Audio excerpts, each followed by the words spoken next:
tunatengeneza faida kwenye soko la hisa, ujue kuna msimamizi wa soko la hisa CMSA anafanya vizuri. Ukiona kuna faida nzuri sana kwenye sekta ya benki, ujue wanaoongoza benki upande wa serikali wako vizuri, lakini wale viongozi wa taasisi za benki, mabenki yetu makubwa mazuri haya, ujue wako imara. Kuna kampuni moja sitaki kuitaja, lakini inauza kile kitu ambacho kinaunganisha matofali tunapojenga nyumba. Ile kampuni ilikuwa inatengeneza faida ambayo tulikuwa tunalipwa gawio shilingi 250 faida miaka 10 iliyopita. Uongozi ukabadilika, wakaja wengine. Wale wengine waliokuja walikuwa kutoka kwenye nchi ambayo iko huku kusini mwa Afrika huku, wakashika uongozi. Miaka si mingi kampuni chali ikaanza kutengeneza hasara. Kwa nini? Uongozi mbovu. Uongozi mzuri una tabia ya kuleta pesa na faida. Uongozi mbaya una tabia kuleta hasara na kupoteza pesa nyingi sana. Kwa hiyo usipuuzie mwenendo wa uchumi, usipuuzie masuala ya kodi, usipuuzie masuala ya uongozi.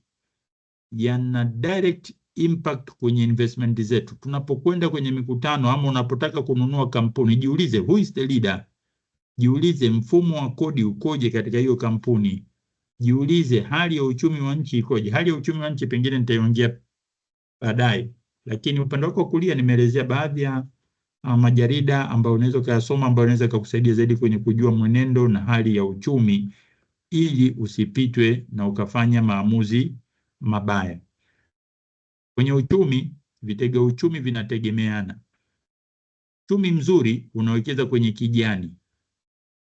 Uchumi mbaya mara nyingi unawekeza kwenye kijani, unapunguza ama unaacha kuwekeza kwenye nyekundu.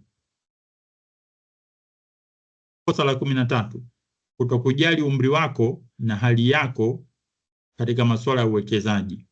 Wewe kijana unaenda kuwekeza kama vile ni mtu mzee. Wewe ni mzee unaenda kuwekeza kama kijana. Kikoba chenu hakina pesa, kina liquidity problem. Unaenda kuwekeza kama vile kina pesa. Hamwezi kutoboa. Mimi na wewe hali zetu sio nzuri, tumeangukia kwenye kundi la maskini. Maskini anapowekeza kwenye kitega uchumi ambacho hakiongezeki thamani, unamuongezea tunakupalilia umaskini.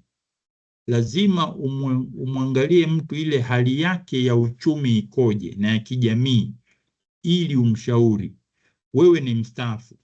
Mstaafu huwezi ukachukua pesa wakati hauna uzoefu wa biashara, unaenda kuwekeza kwenye hisa, unaenda kuwekeza kwenye majengo, unaenda kuwekeza kwenye vitu ambavyo ni vya hatari kwa kutumia mafao yako. Ni jambo la hatari sana. Mstaafu nenda kawekeze sehemu salama kwenye treasury bond, treasury bill, nenda kawekeze UTT kwenye mfuko wa bond fund, kwa sababu wanawekeza benki kuu kwenye bondi.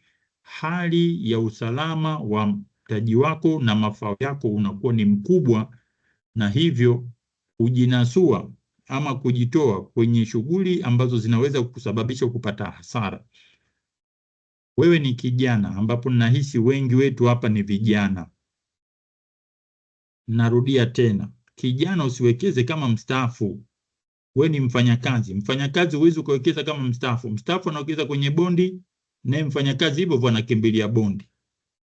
Unajua kabisa hapa kuna shida ya ukosefu wa elimu sahihi.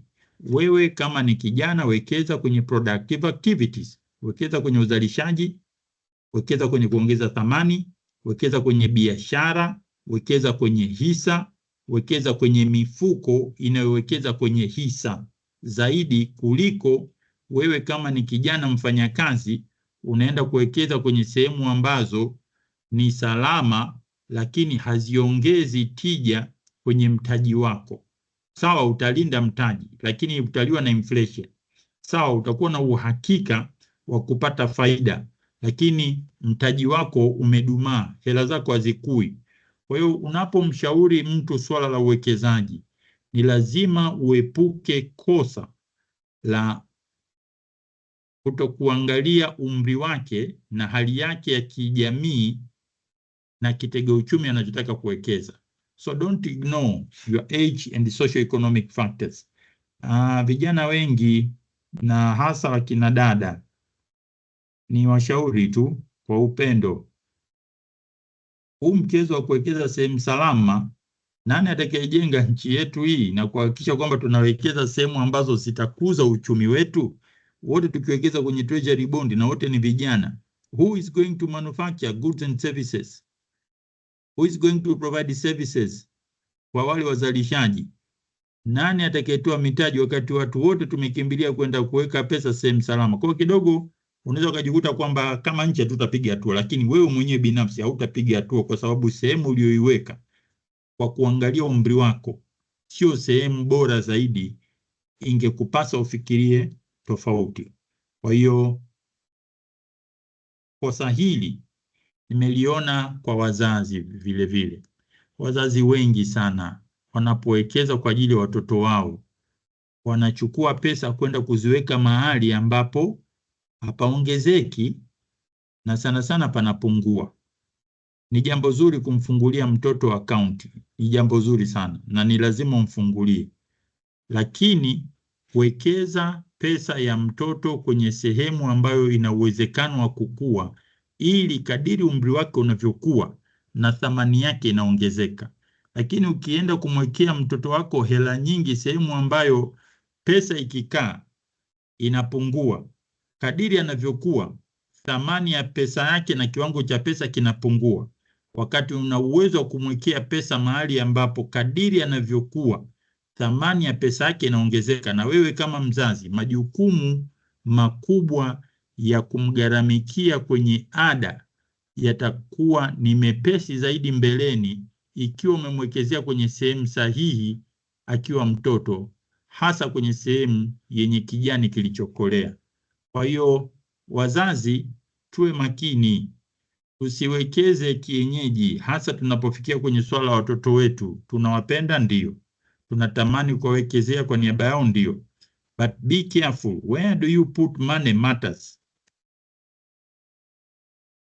Kosa la 18 kwenye uwekezaji ni mikopo holela bila kufanya utafiti, borrowing negligently. Mikopo ni mizuri, inaweza kukusaidia kuongeza mali zako na kujenga utajiri, hata kukuongezea faida.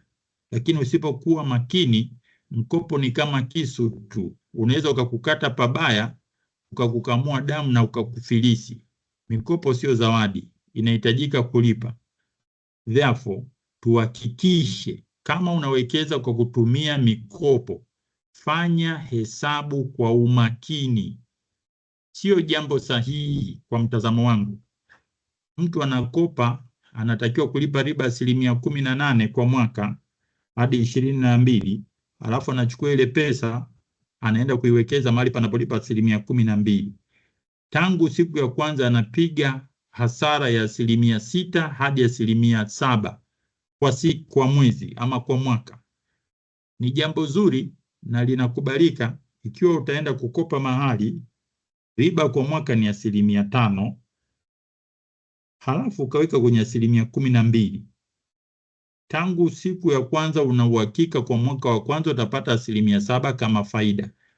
Ni jambo zuri ukakopa kwa 10%, ukaenda kuwekeza mahali unapopata 15%, una uhakika wa faida, kwa sababu riba unayomlipa aliyekupa mkopo ni ndogo ukilinganisha na riba unayoipata ama faida unayoipata kutoka kwenye kitega uchumi chako ulichoamua kukiwekeza cha 15%.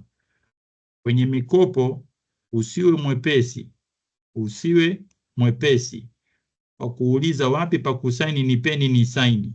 Kwenye mikopo lazima uwe very careful. Hii gharama mnayoniambia itanigharimu kiasi gani? Naombeni mkeka wa malipo. Ule mkeka wa malipo utakuonyesha umekopa shilingi 1,000,000, unatakiwa ulipe jumla shilingi milioni kadhaa. Ukichukua unachotakiwa kulipa na kile unachopewa, tofauti pale ni gharama ya mkopo kupitia riba pamoja na gharama nyingine za kwa ajili ya kupata mkopo. Kama ni zaidi ya 1% ya faida utakayoipata kwenye sehemu unaenda kuwekeza, uwe makini. Mkopo ni mzuri, utakusaidia kukata vitega uchumi na kujikatia pande kubwa zaidi, lakini ni mbaya, unaweza kukukata ukakutoa damu kama utakuwa ni mkopaji wa kiolela. Even makampuni ambayo tunayowekeza, ukiona kampuni ina mikopo mingi, epuka kuwekeza huko, kwa sababu sooner or later utaanza kusikia hawawezi kulipa gawio, faida imepungua, mali zao zinakamatwa kufidia mikopo, uzalishaji umeshuka, kwa sababu gharama za mkopo ni kubwa kuliko gharama nyinginezo. Kwa hiyo mkopo ni mzuri upande mmoja kama utasimamiwa na kuleta tija kwenye uzalishaji na uwekezaji. Mkopo ni mbaya upande mwingine kama utatumika kwa ajili ya ulaji na shughuli ambazo sio za uzalishaji. Kosa la 15 kwenye uwekezaji ambalo nimelifanya, pengine na wenzangu wengine nimelifanya, ni kununua vitega uchumi bila kujali vigezo muhimu vya kuviangalia. Investment regardless of the past performance of the company. Wewe unaamua tu kuchukua pesa na sababu vipi? Mimi naamua kuwekeza kampuni hii, sawa. Kwa nini? Huna kigezo chochote cha muhimu ambacho unakitumia kama kiashiria cha kukuongoza wewe uweke pesa usiweke pesa. Hauangalii faida, hauangalii hali zao za mikopo, hauangalii hiyo kampuni unaowekeza ina uwezo gani wa kifedha taslimu, manake ukwasi, hauangalii rejesho la faida yako. Wewe unachokifanya ni kama umetupa tu jiwe gizani, litakalompata na limpate, likimkosa basi. Nimeona watu wengi wanasema mimi nimeamua tu kuwekeza tu litakalokuwa na liwe. Hatusemi litakalokuwa na liwe. Lazima ujiridhishe kwamba angalau kuna vitu vya msingi wanafanya vizuri vya kunichochea mimi kuwekeza. Lakini kosa la 16 ni kuuza na kununua kwa bei isiyokuwa na maslahi kwa upande wako. Hapa ukiangalia hapa unaweza kukuta wakati mwingine bei ya hisa ni kubwa kuliko thamani. Halafu wakati mwingine thamani ya hisa ni ndogo kuliko bei. Be careful. Hakuna bei mbaya ya kununua na kuuza kitega uchumi. Iwe ni hisa, iwe ni nyumba, iwe ni vipande, iwe ni bondi tunapoinunua kwenye soko la DSE, iwe ni corporate bond, iwe ni treasury bond. But what matters, je, iko kitu kina maslahi kwako? Kama kitu kile thamani yake ni kubwa kuliko bei, ni vizuri ukakinunua. Kama thamani yake ni ndogo kuliko bei, ni vizuri kujiuliza. Lakini usiache kununua ikiwa ukuaji wa faida wa iko kitega uchumi ni mkubwa, kwa sababu sooner or later kitakacha. Kosa la 17 ni kununua mara moja au mara chache kitega uchumi, ama kuwekeza mara moja au mara chache alafu baada hapo unaacha. Investing once and stop, no continuation. Unachukua manati yako pale unalenga, sasa hivi nini? Sasa hivi ni CRDB. Pum, umenunua hisa za CRDB mara moja, baada hapo umeacha, haushughuliki tena kuongeza. Umejaribu kuweka UTT mara moja, then you stop. Umejaribu kupiga sijui manati ukarusha ukapata TBL mara moja, then you stop. Okay. Kitega uchumi chako kimeganda, hakikui, kimedumaa. Baada ya miaka unasema jamani, kama ningeendelea mbona ningekuwa mbali. Sasa ukishafikia stage ya namna hiyo, manake umegundua kosa. Kosa lako hukujenga tabia ya kuwekeza, ulichukulia uwekezaji kama tukio, baada ya tukio kuisha ukatulia. Ushauri wangu, hakikisha unajenga tabia ya kununua vitega uchumi mara kwa mara vyenye maslahi. Ifikie mahali ambapo usiponunua unajisikia kama umemisi kitu. Ukifikia kwenye hiyo stage, then wewe ni mwekezaji. Usipofikia kwenye hiyo stage, una uwezekano ulikuwa ama mviziaji, ama ulibweteka, ama haukuwa na ari ya kuendeleza kitu kizuri ulichokianza mwanzoni. tujitahidi tusilifanye hili kosa. Tumeona watu wengi sana wakubwa na wazuri, mmojawapo mimi namfahamu mtu mmoja tu mkubwa sana kwenye, siwezi kumtaja hapa, lakini kwenye nchi yetu hii nafikiri alishika namba kubwa sana za uongozi huku juu. Siku moja nimepanda naye ndege, bahati nzuri tukakaa daraja moja, kiti kimoja. Bwana vipi? Akaniambia mimi kwenye uwekezaji kosa nilolifanya, nilinunua hisa mara moja, sikununua tena mpaka leo. Kama ningeweza